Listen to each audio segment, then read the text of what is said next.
Mix by प्रेम निराला यादव। पटना से आइल ही करे लसाटा, जल्दी से लिखना भिड़ा देवो काटा। अच्छा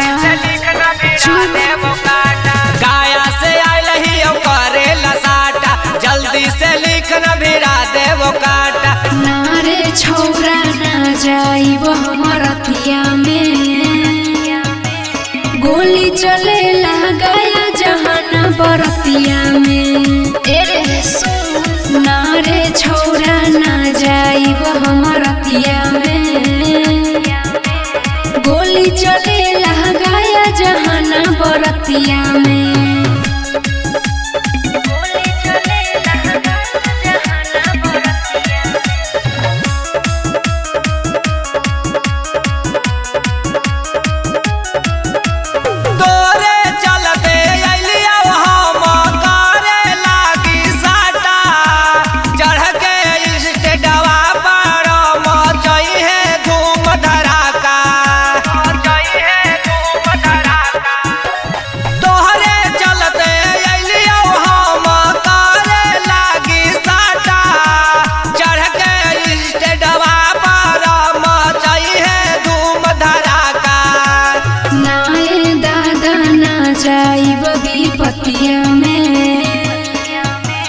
गोली चले लगाया जहाना बरतिया में।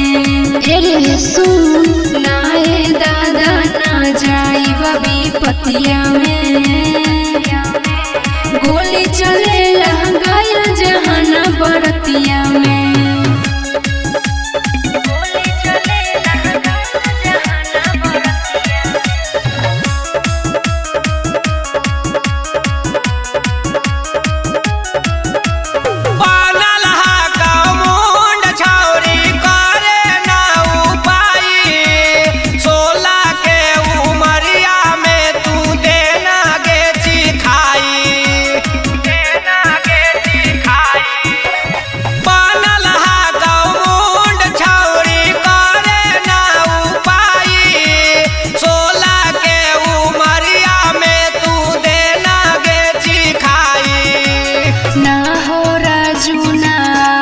तोरा बतिया में